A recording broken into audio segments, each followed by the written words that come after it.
उधर सर ने मारा मुझे, फिर घर वाले सुबह इधर ले आए। क्यों मारा? किस सर? मैंने उधर बोल दिया, पर जय श्री राम लिखा था, उसके बाद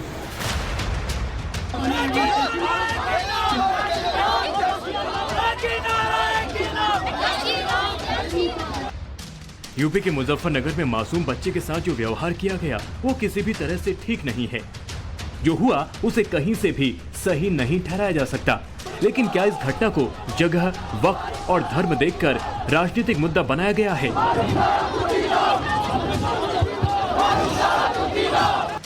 मुजफ्फरनगर की घटना पर जिस टीचर पर आरोप लगे हैं उसने अपनी गलती मान ली है। टीचर के खिलाफ एक्शन भी लिया गया है। अब क्या एक्सपेक्ट कर रहे हैं कि आगे क्या होगा इसमें? मुझे तो कुछ पता नहीं क्या होगा। मैं तो बस हाथ जोड़ के यही कहूँ कि भाई मेरे से जो गलती होगी होगी। आप मानती हैं कि आपसे गलती होगी? लेकिन अब देखो, ज्यादा बात बढ़ाने से कोई फायदा नहीं है। बस मैं तो इतना ही बोल दूंगी। अब पुलिस मामले में कार्रवाई कर रही है, लेकिन राहुल गांधी से लेकर विपक्ष में बैठे हर राजनीतिक दल ने इसे मुद्दा बना लिया है। राहुल से लेकर भाईजान तक हर विरोधी दल के नेता ने इसके लिए बीजेपी को दोषी करार दिया। प्रधानमंत्री मोदी से लेकर सीएम योगी तक पर सवाल खड़े किए जा रहे हैं। विपक्ष का काम होता है जनता के मुद्दे उठाना, और उसे जनता के मुद्दों के लिए सरकार पर दबाव बनाना भी चाहिए, क्योंकि सरकार लोगों के लिए ही बनी है। लेकिन सवाल उठता है कि क्या विपक्ष अब जो भी मुद्दा उठाएगा वो मजहब और राज्य के हिसाब से उठाएगा? अब दो तस्वीरें देखिए। पहली तस्वीर यूपी के मुजफ्फरनगर की है, जहां स्कूल में एक छात्र को तृप्ता त्यागी नाम की टीचर ने दूसरे छात्रों से पिटवाया। वहीं दूसरी तस्वीर जम्मू कश्मीर के कठुआ की है, जहां स्कूल में छात्र के बोर्ड पर जय श्री राम लिखने पर छात्र की पिटाई की गई। दोनों ही जगहों पर स्कूल में छात्रों के धर्म के आधार पर पक्षपात किया गया, जुल्म किया गया। यूपी में जो हुआ उसे लेकर राजनीतिक दलों की सोशल मीडिया पर ट्वीट करने से लेकर मीडिया में बयान देने वालों की कतार लग गई। मैं ये कहना चाहूंगा कि ये पिछले 9 साल में जो नफरत की सियासत बीजेपी कर रही है और उसी का खैमियाजा आज हम देख रहे हैं। लेकिन हमारी राजनीति, खासतौर से बीजेपी की राजनीति, इंसानों को बांटने वाली राजनीति, धर्म का सहारा लेके आगे बढ़ती हुई राजनीति की वजह से आज ये सब कुछ हो रहा है। तो हर चीज के लिए छोटी बात है तो बड़ी बात क्या है? क्या जातवाद का नंगा नाच करना ही इनका मुख्य उद्देश्य है? भारतीय जनता पार्टी जो नफरत का बीज बो रही है वो अभी तक तो केवल हिंदू मुस्लिम में था, अब स्कूल में पहुंच गया। लेकिन जम्मू कश्मीर के कठुआ पर किसी ने कुछ नहीं बोला। जो नेता कल तक बयान दे रहे थे उन्होंने चुप्पी साध ली। यूपी मुजफ्फरपुर के अंदर अगर कोई इंसिडेंट होता है तो सारी अपोजिशन इकट्ठी होकर बयानबाजी करके भाजपा को कोसना शुरू कर देती है। और आज जब बन्नी के अंदर एक ब्लैक बोर्ड पर जय श्री राम लिखने पर बेरहमी से बच्चे को मारा गया, पीटा गया, आज क्यों खामोश है ये अपोजिशन? क्या बच्चे के लिए इनके दिल में कोई भी दर्द नहीं है? यही डबल स्टैंडर्ड क्यों अपनाते हैं अपोजिशन वाले? राहुल गांधी ने मुजफ्फरनगर की घटना पर बीजेपी को आड़े हाथों लिया, लेकिन कठुआ की घटना पर कोई ट्वीट नहीं किया। प्रियंका गांधी भी मुजफ्फरनगर की घटना पर तो बोली, लेकिन कठुआ की घटना पर मौन है। खुद को मुसलमानों का रहनुमा बताने वाले ओवैसी भाईजान भी मुजफ्फरनगर तो बोले, लेकिन कठुआ पर सामने नहीं आए।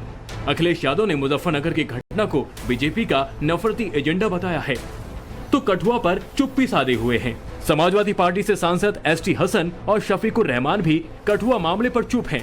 स्वामी प्रसाद मौर्य मुजफ्फरनगर की घटना पर बोले, लेकिन कठुआ पर कुछ नहीं कहा। मुजफ्फरनगर स्कूल का मामला सामने आया तो हमने देखा था कि किस तरीके से अपोजिशन पॉलिटिकल पार्टीज ने बीजेपी पर निशाना साधा था। उन्होंने कहा था कि बीजेपी हेट्रेड फैला रही है और वो हेट्रेड अब सड़कों से क्लासरूम तक पहुंच चुका है। हमने देखा कि काफी आक्रोश दिखाया था, लेकिन आज बीजेपी उन्हीं नेताओं से सवाल पूछ रही है। वो कह रही है कि आपका आक्रोश सिलेक्टिव क्यों है? आज आप क्यों नहीं सवाल उठा रहे? जब बनी स्कूल में भी ऐसा मामला सामने आता है तो आप क्यों खामोश है? क्यों आपने चुप्पी साध ली है? तो एक सवाल पूछा जा रहा है। उनका कहना है कि क्या इस छात्र के लिए नहीं बोलेंगे क्योंकि इस बार दूसरे समुदाय के लोग इन्वॉल्व हैं, इसलिए आप बिल्कुल खामोशी बरत रहे हैं। तो उनका कहना है कि हालांकि अगर चाहे मुजफ्फरनगर का हादसा हो या चाहे बनी स्कूल की बात हो, दोनों ही जगह जो हादसे हुए हैं वो निंदनीय हैं और उस पे लिए हर एक को आवाज उठानी चाहिए। यानी हर सियासी दल अपनी सियासत के हिसाब से घटना की व्याख्या कर रहा है। जम्मू कश्मीर के कठुआ में क्या हुआ, कैसे हुआ और अब क्या हालात हैं, सब बताएंगे। कठुआ में स्कूल में इस पीड़ित बच्चे का नाम तो हम नहीं बता सकते, ना ही पहचान, लेकिन उसके साथ जो दुर्व्यवहार हुआ वो बताना जरूरी है। कठुआ के स्कूल में 10वीं के छात्र को इतना मारा गया कि उसकी हालत खराब हो गई। उस छात्र का कसूर सिर्फ इतना था, उसने ब्लैक बोर्ड पर जय श्री राम लिख दिया था। फिर क्या था, स्कूल टीचर मोहम्मद फारूक ने छात्र की पिटाई कर दी। यहाँ पर क्यों भर्ती हो, क्या समस्या है आपको? उधर सर ने मारा मुझे, फिर घर वाले सुबह इधर लिया। क्यों मारा? किसा? मैंने उधर बोर्ड के ऊपर जय श्री राम लिखा था, उसकी वजह से।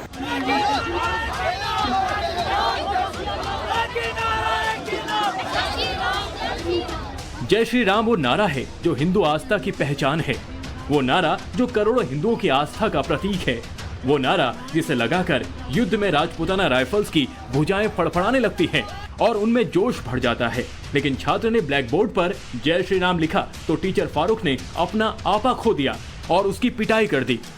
एक 10वीं कक्षा के छात्र को इसलिए मारा पीटा जाता है क्योंकि उसने कक्षा के ब्लैक बोर्ड पर जय श्री राम लिखा था। एफआईआर के मुताबिक ये हादसा 25 अगस्त को सामने आया, जब एक टीचर कक्षा के अंदर दाखिल होता है और मोहम्मद फारूक जब देखता है कि क्लासरूम के ब्लैक बोर्ड पे जय श्री राम लिखा है तो अपना आपा खो बैठता है और छात्र को बेरहमी से पीटता है। मामला यही खत्म नहीं होता, उसके बाद उसे घसीटता हुआ प्रिंसिपल के कमरे में ले जाता है। बाद में कमरे को बंद किया जाता है। प्रिंसिपल और अध्यापक दोनों इस छात्र को घूसे और लातों से पीटते हैं। जैसे ही इंजर्ड स्टूडेंट अस्पताल में दाखिल होता है, ये मामला तूल पकड़ लेता है और ये खबर जो है आग की तरफ फैल जाती है। लोग प्रदर्शन करने सड़कों पर उतर आते हैं और प्रदर्शन करते हैं और डिमांड करते हैं कि कार्रवाई की जानी चाहिए। पहले टीचर फारूक और प्रिंसिपल मोहम्मद हाफिज ने बिना रहम किए छात्र को इतना पीटा कि उसे अस्पताल में भर्ती करना पड़ा। यहाँ पर क्यों भर्ती हो, क्या समस्या है आपको? उधर सर ने मारा मुझे, फिर घर वाले सुबह इधर लिया। क्यों मारा? किसा? मैंने उधर बोर्ड के ऊपर जय श्री राम लिखा था, उसकी वजह से। किसने मारा? फारूक डॉक्टर ने, प्रिंसिपल ने। फारूक डॉक्टर क्या है वो लेक्चरर है उर्दू। और प्रिंसिपल ने मारा? क्या बोला आपको? बोला कुछ नहीं, ऐसे ही मतलब। क्या बोला कि आपने जय श्री राम लिखा है? हाँ। और कौन था उस वक्त जब मारा? तो उधर बहुत से किसी ने नहीं बोला, पहले बाहर मारा, फिर अंदर ले गए। छात्र स्कूल में भर्ती है, उसका इलाज चल रहा है, लेकिन उसके समर्थन में हजारों की संख्या में स्टूडेंट और स्थानीय लोग सड़कों पर उतर आए। छात्र समर्थन में नारेबाजी करने लगे। आरोपी टीचर फारूक और प्रिंसिपल हाफिज को सस्पेंड करने की मांग करने लगे।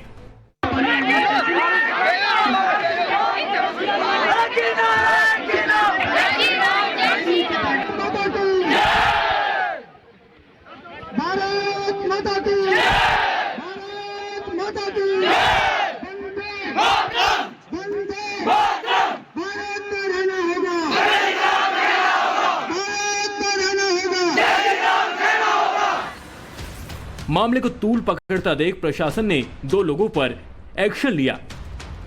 पहला नाम है स्कूल के प्रिंसिपल मोहम्मद हाफिज और दूसरा नाम है टीचर मोहम्मद फारूक। दोनों को सस्पेंड कर दिया गया है। अब इन दोनों के सस्पेंशन के बाद आगे क्या कार्रवाई होगी, इसके लिए 3 सदस्यीय कमेटी बनाकर सोमवार तक रिपोर्ट मांगी गई है। एडमिनिस्ट्रेशन एक 3 मेंबर की कमेटी बनाता है और 3 मेंबर कमेटी में कहा जाता है कि 2 दिन के अंदर अंदर इसकी रिपोर्ट सबमिट की जानी चाहिए, यानी कि सोमवार तक इसकी रिपोर्ट सबमिट की जानी चाहिए। पुलिस ने एफआईआर तो रजिस्टर कर लिया है। अध्यापक जो है मोहम्मद फारूक, उसको गिरफ्तार कर लिया, लेकिन अभी प्रिंसिपल को ढूंढने के लिए पूरी कोशिश जारी है। वो अभी एब्सकॉन्डिंग है। मोहम्मद हफीज जो प्रिंसिपल है वो अभी एब्सकॉन्डिंग है, उसे ढूंढा जा रहा है, उसके लिए पूरे इलाके को खंगाला जा रहा है। उसके अलावा इन दोनों अध्यापक और प्रिंसिपल को सस्पेंड कर दिया गया है। आरोपी टीचर मोहम्मद फारूक पुलिस की गिरफ्त में है, लेकिन स्कूल का प्रिंसिपल हाफिज अब भी पुलिस की गिरफ्त से दूर है और उसकी गिरफ्तारी न होने तक प्रदर्शन की बात कही जा रही है। प्रदर्शन में बड़ी तादाद में स्कूली बच्चे भी शामिल हैं। प्रदर्शनकारी लोगों का कहना है कि शिक्षक के ऊपर बच्चों के भविष्य बनाने का जिम्मा है, लेकिन अगर इस तरह से मामले सामने आएंगे तो फिर टीचर स्टूडेंट्स के बीच का रिश्ता खत्म हो जाएगा। जहाँ मंदिर है तो वहाँ हिंदू जाएंगे, अगर मस्जिद है तो वहाँ मुसलमान जाएंगे। लेकिन ये एक ऐसा मंदिर है जहाँ हिंदू मुसलमान सब जाते हैं, तो ऐसे मंदिर में ऐसी चीज नहीं होनी चाहिए। उस बच्चे के साथ किया वो बहुत ही गलत किया, क्योंकि जो स्कूल में जो टीचर होता है वो बच्चों को, चाहे कोई भी किसी भी जाति का बच्चा हो, उसको ये नहीं कि आप इसके बारे में ना बोलो, वो कुछ भी कर सकता है, चाहे हिंदू का है, चाहे मुसलमान है, चाहे सिख होता है, चाहे किसी भी जाति का बच्चा है। क्योंकि एक टीचर होता है वो टीचर ही बच्चे को कहाँ से कहाँ लेकर तक पहुँचा सकता है। लेकिन जब जो बच्चा बोलेगा जय श्री राम, जहाँ वो अपने अल्लाह का नाम लेगा, उसके ऊपर अगर उसको मारा जाएगा, ये तो बहुत गलत है। सवाल उठता है कि देश के स्कूलों में नफरत के पाठ कौन पढ़ा रहा है? क्या सियासी फायदे के लिए इसमें खाद पानी डाला जा रहा है? क्या जगह देखकर इस पर पॉलिटिक्स की जा रही है? अगर इसमें सच्चाई है तो देश के भविष्य के साथ खिलवाड़ है, क्योंकि स्कूल एक ऐसी जगह है जहां हर धर्म और समुदाय के बच्चे होते हैं। सर्वधर्म समभाव के साथ पढ़ाई लिखाई होती है। जहां समानता का चैप्टर पढ़ाया जाता है, वहां नफरत की क्लास बिल्कुल नहीं होनी चाहिए। बनी स्कूल का टीचर हो या प्रिंसिपल हो, उनके खिलाफ यकजाहती के साथ हर सियासी जमात को आवाज उठानी चाहिए, क्योंकि एक टीचर का जो लक्ष्य होता है वो होता है कि आप क्लासरूम में जो अपने जो शिक्षक हैं उनको एक अच्छी शिक्षा प्रोवाइड करें, बल्कि कम्युनल माइंडसेट के साथ ना देखें।